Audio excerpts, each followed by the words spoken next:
So there's a kind of conditioned blindness that can befall us, such that we no longer actually recognise the truth of what is before us, the distinctive characteristics of it. Instead, we habitually follow a set of practices and customs, which become dangerous not because they were originally poorly conceived, but because they have simply become a matter of habit.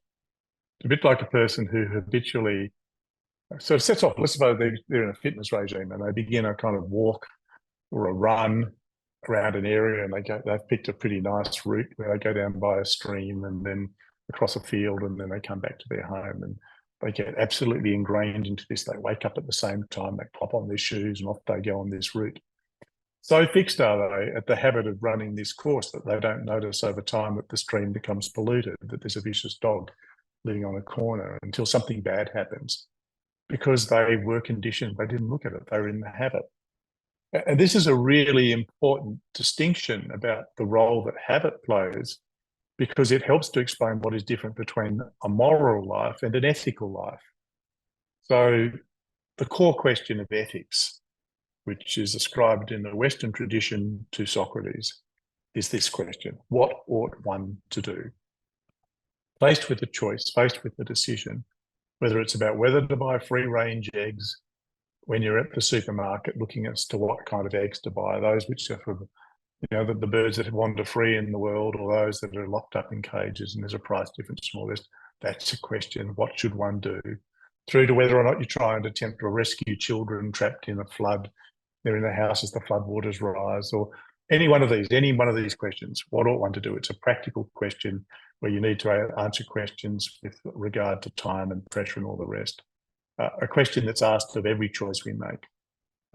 What ought one to do is the question. Now, throughout history, the answer to that question has been put into sets of packages where it comes pre-formed. So there is a Christian answer, a Catholic, I'll say be even more specific, a Roman Catholic answer to the questions of what ought one to do. And it's in a little box, and you open up the box, and what do you find in it? You find some core values, some principles, some revealed truths, some exemplary lives, all of those, just as there's a Jewish box, an Islamic box, and you can go through all the great religions that have got little preformed box.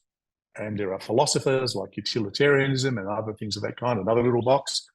And every one of those boxes is carrying a label, morality, because you can live the moral life by opening the box in response to the question, what ought one to do?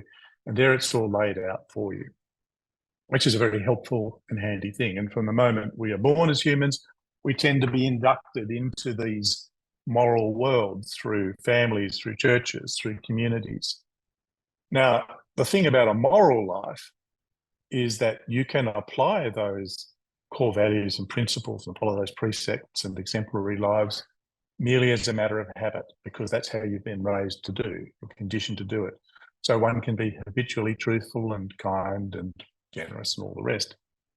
But that is a lesser life than the ethical life, because the ethical life, going back to people like Aquinas and this concept of being made in the image of God, is a life in which one brings to bear one's capacity for reflective practice.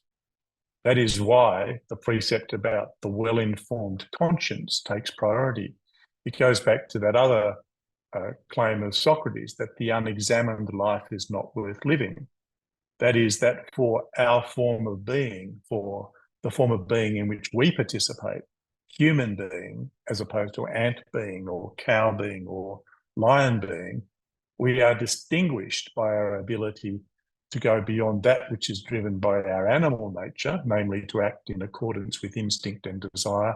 And instead, we're endowed with this capacity to make conscious choices, to make the ethical choice.